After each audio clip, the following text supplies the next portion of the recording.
आप इतना ही करिए कि अपनी इन चेष्टाओं को, अपने इस व्यवहार को धीरे धीरे परमात्मा के चरणों में समर्पित करने का अभ्यास करते चले जाए। एक दिन में सफलता इसमें मिलती नहीं। इसलिए गोस्वामी तुलसीदास जी महाराज ने अपने मानस में कहा कि रस रस सुख सरित सर पानी कि ममता त्याग करई जिम ज्ञानी। रस रस सुख सरित सर पानी कि ममता त्याग करई जिम ज्ञानी। जैसे ज्ञानी लोग धीरे धीरे ममता का परित्याग करते हैं और उस ममता के परित्याग का अभ्यास करते समय विचार करते हैं कि जो ये विचार आ रहा है, जो वस्तु दिख रही है, ये तो अंततो गत्वा विनाशी है ना। इसलिए विनाशी के साथ में अपने यदि अंतर का संबंध स्थापित हो गया और प्रगाढ़ हो गया तो परिणामतः विनाशी ही मिलेगा ना। और मनुष्य इस विनाशी जगत में अविनाशी की खोज करने के लिए आया। फिर वो धीरे धीरे ज्ञान पूर्वक विवेक से अपने हाथ में विवेक की असी लेकर, कृपाण लेकर अज्ञान को नष्ट करते हुए, उसको भग्न करते हुए और फिर उस वास्तविक निष्ठा के सिंहासन पर विराजमान होने का प्रयत्न करता है। रस रस सुख सरित सर पानी। गोस्वामी जी महाराज परिव्राजक हैं। जिस दिन निकले उधर से घूमते घूमते, उस दिन पावस की ऋतु थी, श्रावण का महीना था। जहां विश्राम किया उन्होंने देखा कि सरोवर आकंठ जल से परिपूर्ण है और उसका जल सरोवर से बाहर गिर रहा है। प्रकृति की हरितिमा में विराजमान कवि खो गया है। लेकिन परिव्राजक धर्म ने बाध्य किया, वे उस सारे सौंदर्य का परित्याग करके और आगे चलते हैं। निरंतर चलते चलते ग्रीष्म ऋतु को पुनः उसी मार्ग में लौटते हैं। लौटने के बाद सरोवर के किनारे बैठकर देखते हैं जल पता नहीं कहां है। उन्होंने देखा इसका तो धरातल बिल्कुल ऐसा फटा दिखाई पड़ रहा है जैसे गरीब आदमी के पैर में सर्दी की ऋतु में बीमारियां फट जाती हैं, वैसा ही वो सरोवर दिखाई पड़ रहा। विचार में पड़ गए, जल तो इतना भरा था, कहां चला गया। जाने वाले किसान से पूछा, जल बहुत था जब मैं श्रावण मास में इधर से निकला था। कहा, इतने विद्वान व्यक्ति होकर ये जान न पाए कि जल कहां चला गया।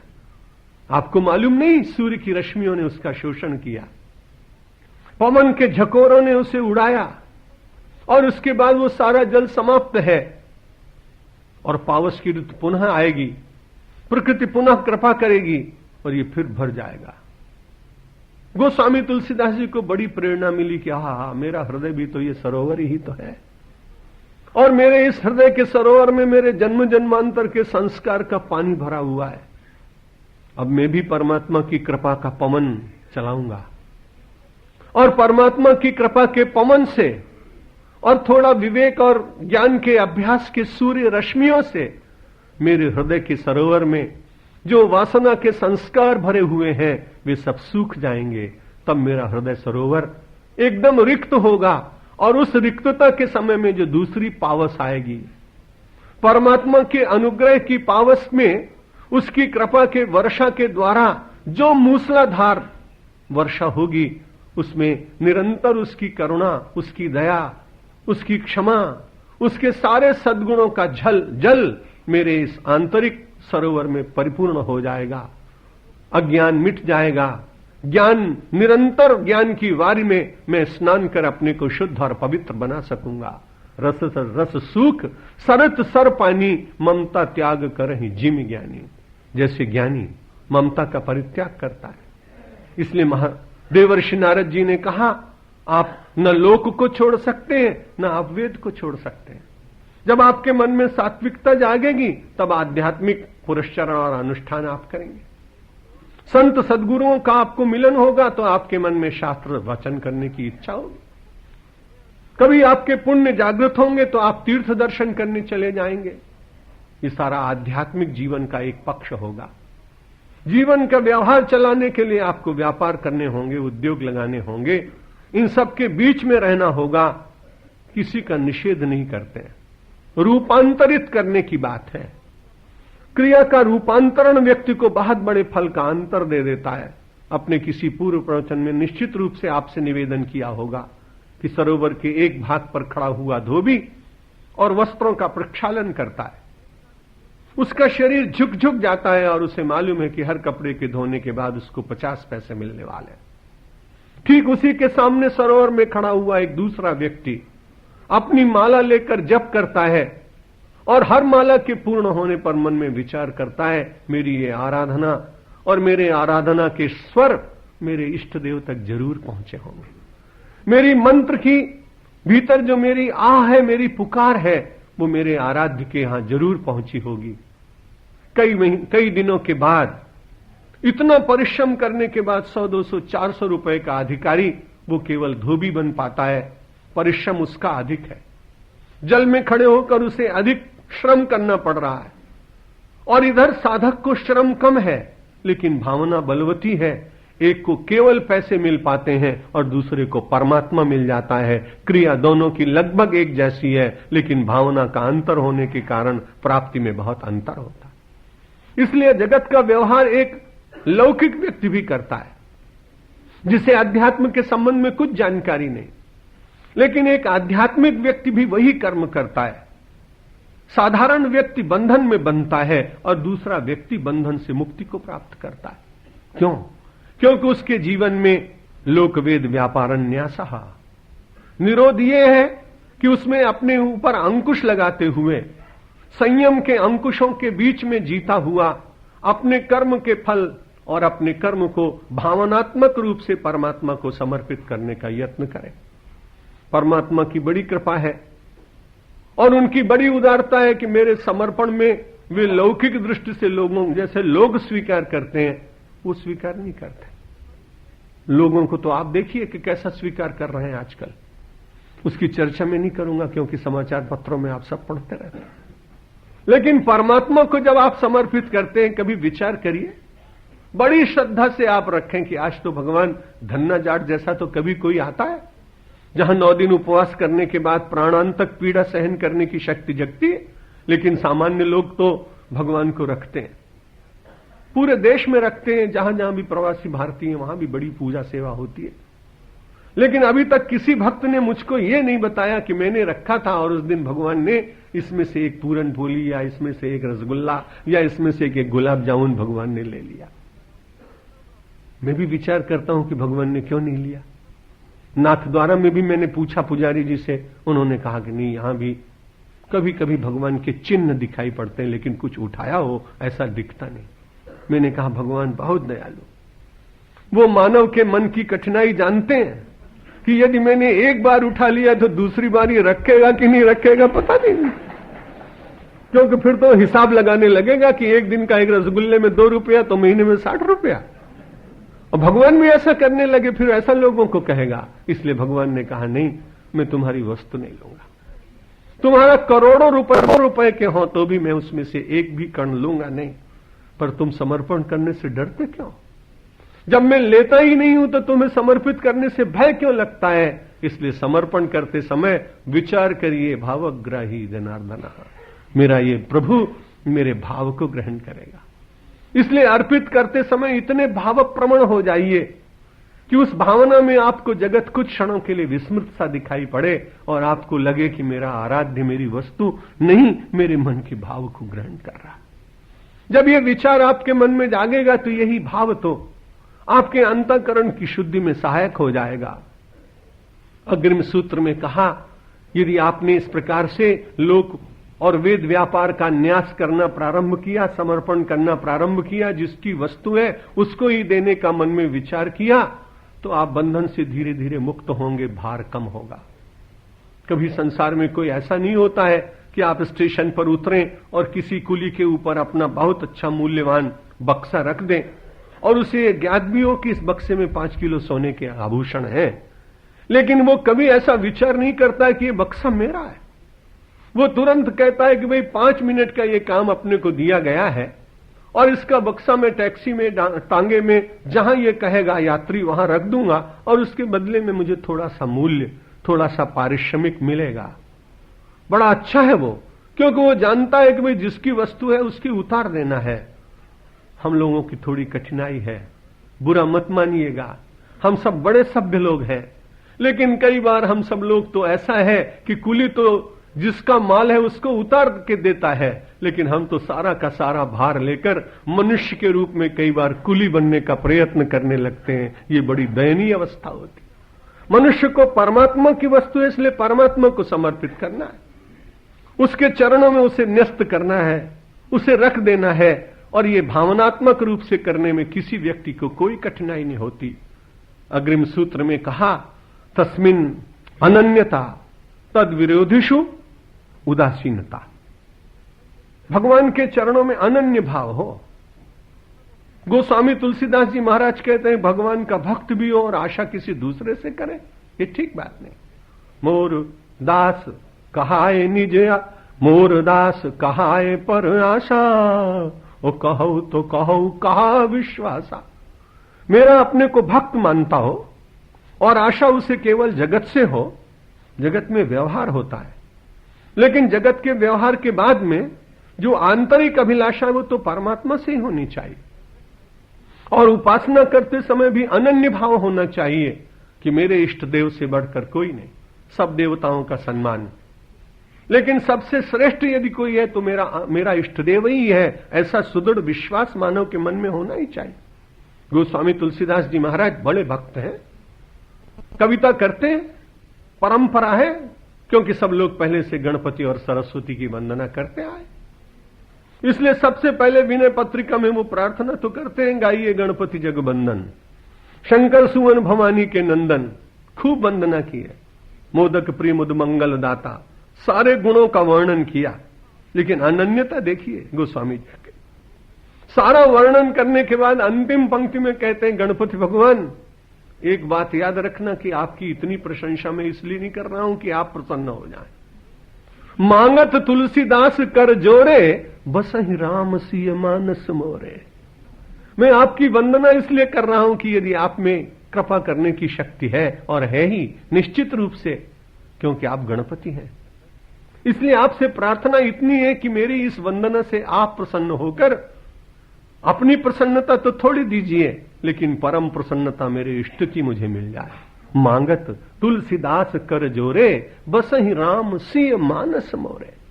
मेरे मन में सीताराम जी निवास करें, इसलिए मैं आपकी वंदना करता हूं। आप सब देवताओं को नमस्कार करिए। अपने यहां सबके भीतर एक ही परमात्मा विराजमान है, ऐसा उपनिषद ने बार बार कहा। उसी ने सबको वश में कर रखा है, वही सर्वभूतों में निवास करता है, विश्व का नियंत्रण करता है, सर्व साक्षी है, सर्वद्रष्टा है, सर्व सामर्थ्य संपन्न है। ये सब बहुत अच्छी बात।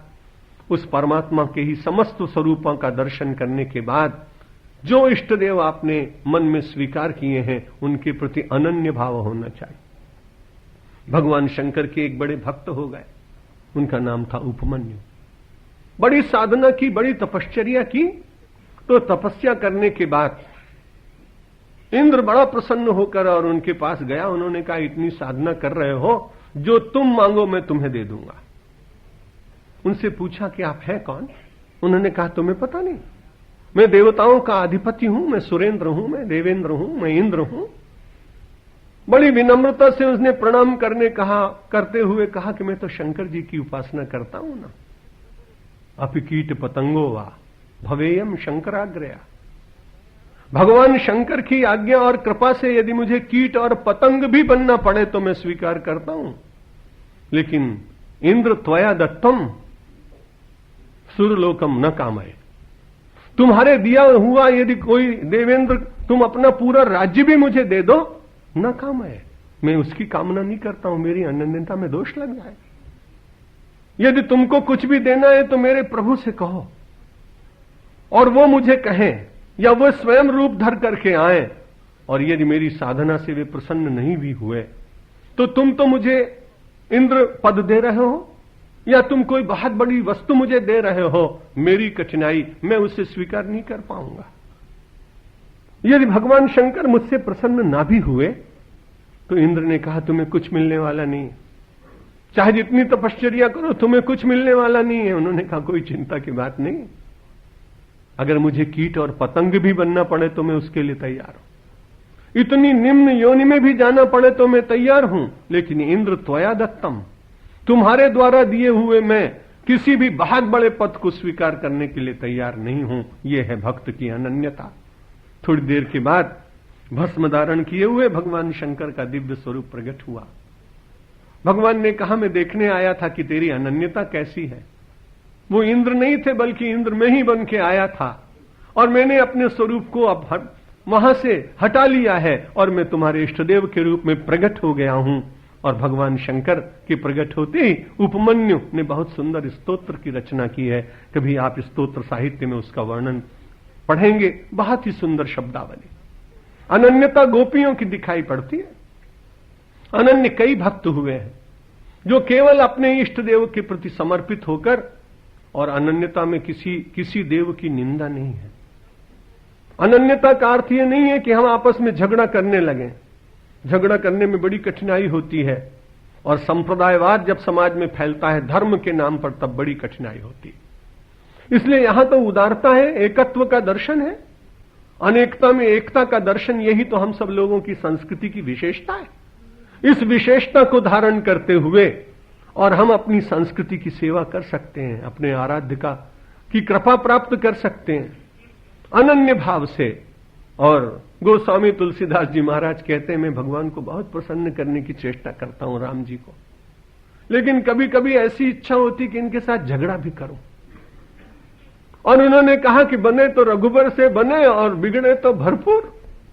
तुलसी जग के बने परे जगत की धूर। दोहावली का बड़ा सुंदर दोहा है। गोस्वामी तुलसीदास जी ने कहा कि मैं तो उन्हीं को प्रसन्न करने की चेष्टा करता हूं जो मेरे आराध्य हैं, लेकिन कभी ऐसा ही हो जाए कि झगड़ा ही करना पड़े तो झगड़ा मैं करूंगा अपने आराध्य के साथ में। पांचाली ने किया था। द्रौपदी ने जब उसका वस्त्र हरण होने लगा तो भगवान के साथ बहुत लड़ी है। आपने वो प्रसंग सुना होगा। उसने कहा, मैं तुम्हारी अनन्य भक्त हूं और ये दुष्ट दुशासन मेरी लाज ले रहा था और मैं तुम्हें कब से पुकार रही थी, तुम्हें लगा नहीं कि मुझे जल्दी आना चाहिए, कितना विलंब किया तुमने। और जब वो लड़ने लगी तो भगवान ने कहा, ऐसी मुद्रा मुझे बहुत अच्छी लगती है। सब लोग वंदना करते हैं, तुम्हें वो आता चपिता तुम्हें वो रोज करते हैं, लेकिन ऐसा झगड़ा करने वाला तो कोई मिला ही नहीं। मुझे बड़ा अच्छा लग रहा है तुम्हारी ये मुख मुद्रा, तुम्हारा ये स्वरूप। भगवान जरा भी अप्रसन्न नहीं हुए, क्रोधाविष्ट नहीं हुए। उन्होंने कहा, द्रौपदी अब तो तेरा गुस्सा शांत कर, क्योंकि तेरी लाज नहीं गई, बच गई। लेकिन उन्होंने पूछा, तुमने इतनी देर की क्यों? जवाब दो मुझे, आज जवाब तलब कर रही है वो। भगवान ने कहा, तुम्हें तुझे बताऊं मेरे आने में क्यों देर हुई? तू ये बता कि तूने मुझे संबोधन कौन सा दिया था? तब उसे ध्यान आया कि मैंने हे द्वारिका वासिन कहकर पुकारा। भगवान ने कहा, सुपरसोनिक की चाल से भी ज्यादा तेज चलकर आया हूं। तूने मुझे द्वारिका वासिन कहकर पुकारा पगली। मैं तुझसे पूछता हूं कि संबोधन तूने ये क्यों नहीं दिया? तू मुझे अंतर्यामिन कहती तो मैं एक क्षण में तेरे हृदय से प्रकट हो जाता। बुलाने वाले से भूल हुई है, आने वाले से देर नहीं। बुलाने वाले से भूल हुई है, आने वाले से भूल नहीं हुई है। ये द्रौपदी की अनन्यता है परमात्मा के प्रति। जहां वो अनन्य भाव से उसको पुकारती, उनको पुकारती, भगवान प्रकट होते हैं। और जब भी कभी वो जीवन में कष्ट में आई तो उसने कभी भी किसी दूसरे देव को पुकारा नहीं। केवल कृष्ण के चरण शरण में इतने को अपने को इतना विलीन कर दिया है कि उसे संसार में कुछ दूसरा दिखता नहीं। ब्रजांगनाएं तो परमात्मा को इतनी समर्पित हैं, उनका तो दोहन है तो श्री कृष्ण के चिंतन के साथ, उनका गृह कार्य है तो परमात्मा के चिंतन के साथ, उनके बालकों का रक्षण है तो परमात्मा के चिंतन के साथ, जो कुछ भी दधिमंथन का कार्य है वो भी सब भगवान के चिंतन के साथ, अनन्य चिंतन के साथ साधारण सी क्रिया भगवान की भक्ति बन जाती। अभी मैं 6-7 दिन पहले डिट्रॉइट में था प्रवासी भारतीयों के यहां, तो मैंने कहा कि भाई आप सब लोग माताएं एक साधारण सी साधना प्रारंभ करिए कि जब आप भोजन बनाती हैं, वैसे तो बहुत कम बनता है, लेकिन जब भी कभी बनता है तो उस समय आप ऐसा करिए कि भगवान का नाम लिया करिए। रोटी बनाते समय प्रभु का नाम लेंगे तो उस समय कृपा करके पॉप सॉन्ग मत गुनगुनाइए, सिनेमा के संगीत भी मत गाइए। इतनी तो कृपा करिए कि भोजनालय में तो उनको मत जाने दो, बंबई के देवी देवताओं को। और यदि आप भगवान का नाम लेते लेते रोटी बनाएंगी तो एक बड़ा लाभ होगा, आपकी रोटी में कृष्ण आ जाएंगे, आपकी रोटी में राम व्याप्त हो जाएंगे। और फिर खाने वाला व्यक्ति जब राम के द्वारा रोटी प्राप्त करेगा तो काम का विनाश अपने आप हो जाएगा। बड़ी साधारण सी क्रिया है, लेकिन भोजन की इस साधारण सी शुद्ध के द्वारा पूरे परिवार के विचारों में परिवर्तन किया जा सकता है। इसलिए भोजन बनाते समय, भोजन करते समय प्रभु का चिंतन यदि बार बार किया जाए तो पहले तो अनन्यता नहीं जागेगी, क्योंकि हमें अनन्यता का अभ्यास नहीं। हम कभी यहां से मांगते हैं, कभी वहां से मांगते हैं, हम बहुत भले दिखते हैं, लेकिन हमारे मन का ये भिखमंगापन दूर नहीं हो पाता। अध्यात्म धीरे धीरे हमारे जीवन की इस कंगालियत को दूर करता है, इस दैन्य को मिटाता है। सबके सामने भिक्षुक बनने की बिल्कुल मन में इच्छा नहीं जागेगी। यम यम पश्यसि तस्य तस्य पुरतो मां ब्रूहि दीनम वचः। जिसको जिसको देखो उसके सामने दीन बनकर अपने जीवन की व्यथा का उसके सामने प्रदर्शन करना ये उचित नहीं है। जो कुछ भी कहना है अनन्य भाव से अपने आराध्य को ही व्यक्ति को कहना चाहिए। उपमन्यु ने भगवान शंकर से मांगा, गोपियों ने भगवान श्री कृष्ण को उखल में बांधा, धन्ना जाट ने अनन्यता के कारण भगवान को बाजरे का रोटला खिलाया, नरसिंह मेहता की अनन्यता के कारण एक विपन्न ब्राह्मण के सारे पुत्री की विवाह की व्यवस्था सामरिया सेठ ने की। ये अनन्यता का ही प्रभाव था। ये केवल कथाएं नहीं है, आज भी बहुत लोगों के जीवन में ऐसा घटता है। नित्य प्रवासी होने के कारण कभी कभी ऐसे लोग मिल जाते हैं जिनसे चर्चा करते और जिनको देखते हृदय श्रद्धा से भर जाता है कि अपनी विपन्नता में भी इसने परमात्मा और अपने इष्टदेव के प्रति अनन्यता का परित्याग नहीं किया, और उस अनन्यता का बड़ा लाभ यह हुआ कि इसकी भक्ति बढ़ी और इसकी लौकिक कष्टों का निवारण भी हो गया। परमात्मा में बड़ी शक्ति है। कर्तुम अकर्तुम अन्यथा कर्तुम समर्थ स ईश्वरा। ईश्वर कौन है? जो करने योग्य बात भी दिखाए, करके बताए, जो न करने योग्य बात भी हो वो भी करे और उसे कोई चैलेंज न कर सके। और अन्यथा कर्तुम, जो मानव के मस्तिष्क में ना आए ऐसा भी कुछ घटना घटित करके संसार को बता दे, वही तो ईश्वर है। उस ईश्वर के प्रति अनन्यता यदि हो तो व्यक्ति को बड़ा लाभ होता है। नारद जी के भक्ति सूत्र ने कहा, तस्मिन अनन्यता, उस परमात्मा के प्रति अनन्यता हो। उसका दूसरे भाग में कहा, तद विरोधिषु उदासीनता। परमात्मा के जो विरोधी लोग हैं उनके प्रति उदासीनता का भाव। उनको ये नहीं कहना कि तुम बड़े दुष्ट हो, तुम बड़े नास्तिक हो, ये कहने से कुछ बनेगा नहीं। गोस्वामी तुलसीदास जी ने उसके लिए बड़ा अच्छा उदाहरण दिया कि आप जिस गली मोहल्ले में रहते हैं वहां यदि कोई कुत्ता चुपचाप सो रहा हो तो आप उससे पूछते नहीं कि आपका परिचय क्या है, और यदि पूछें तो उसके परिचय का उत्तर बड़ा भयंकर होगा, शायद 14 इंजेक्शन भी लगवाने पड़ जाए। तो गोस्वामी तुलसीदास जी ने कहा कि भाई आप कैसे रहो, परमात्मा के विरोधियों के प्रति आपका उदासीन भाव कैसा होना चाहिए कि उदासीन नित रही गोसाई कि खल परिहरी श्वान की नाई। जैसे अपरिचित श्वान से कोई उसे प्यार नहीं करता, परिचित श्वान तो पहचानेगा, स्वामी भक्त होता है, अपनी पूंछ हिलाएगा, आपके वात्सल्य की मन में उसके मन में इच्छा होगी, आप उसे प्रेम भी करेंगे। लेकिन जो अपरिचित श्वान है उससे कोई परिचय नहीं प्राप्त करता।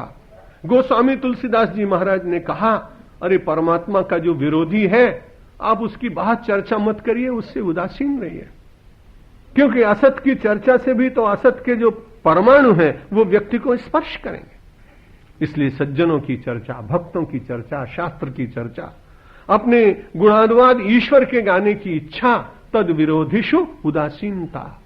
मीरा को यही पत्र तो लिख के दिया था गोस्वामी तुलसीदास ने, प्रिय राम वैदेही, जाके प्रिय राम वैदेही तजिए ताहि कोटि वैरी सम यद्यपि परम सने। चाहे जागतिक दृष्टि से वो बहुत निकट दिखाई पड़ता हो, लेकिन आपकी अनन्यता पर यदि चोट आ रही हो तो गोस्वामी जी ने कहा, तजिए ताहि कोटि वैरी सम। मन से उसे ऐसा मानिए और व्यवहार में जरूर जगत में चलने के लिए कुछ मत कहिए। और जब आप कुछ नहीं कहेंगे और अनन्यता बढ़ेगी और उनके परमात्मा के विरोधियों से आपकी उदासीनता होगी, तब आपका जीवन शांत होगा। आपके जीवन का लक्ष्य क्या है? यदि आप विचार करें तो परम शांति ही तो चाहते हैं। सुख तो आपको मिल ही रहा है, लेकिन वो बड़ा क्षणिक। इसलिए उस परम सुख और परम शांति को प्राप्त करने के लिए अपने जीवन में अनन्य भाव तो अत्यंत आवश्यक है। और यदि आपके जीवन में अनन्यता आएगी तो आपको कुछ दूसरा दिखाई नहीं पड़ेगा। जित देखो तित श्याममयी, सर्वत्र आपको अपने इष्टदेव का दर्शन होगा।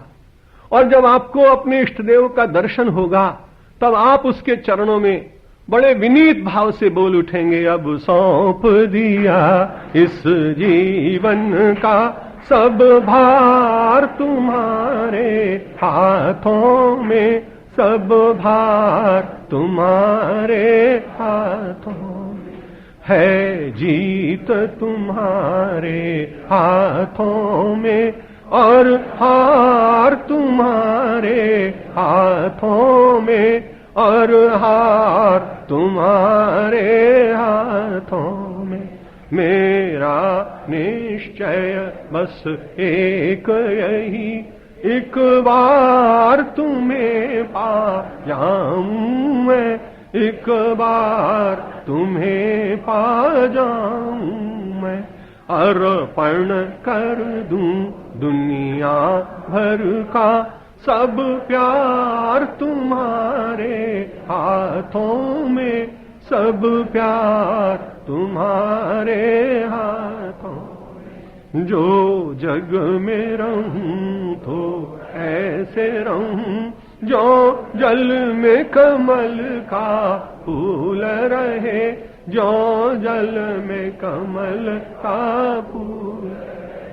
मेरे सब गुण दोष समर्पित हो, करतार तुम्हारे हाथों में, भगवान तुम्हारे हाथों में। यदि मानव का मुझे जन्म मिले तो तव चरणों का पुजारी बनूं, तो तव चरणों का पुजारी बनूं। इस भूजक की एक एक रग का होतार तुम्हारे हाथों में, होतार तुम्हारे हाथों में। जब जब संसार का कैदी बनूं, निष्काम भाव से कर्म, निष्काम भाव से कर्म करूं। फिर अंत समय में प्राण तजूं, निराकार तुम्हारे साकार तुम्हारे हाथों में। मुझ में तुझ में बस भेद यही, मैं नर हूँ तुम नारायण हो, मैं नर हूँ तुम नारायण। मैं हूँ संसार के हाथों में, संसार तुम्हारे हाथों में, संसार में। अब सौंप दिया इस जीवन का सब भार तुम्हारे हाथों में, सब भार तुम्हारे हाथों में। है जीत तुम्हारे हाथों में और हार तुम्हारे हाथों में, और हार तुम्हारे हाथ। शंकर भगवान की, रामचंद्र भगवान की, कृष्णचंद्र भगवान की, जगदम्बे माता की, पवन सुत हनुमान की, सनातन धर्म की, भारत माता की, सब धर्मों की, सब संतों की। ओम नमः पार्वती पतये हर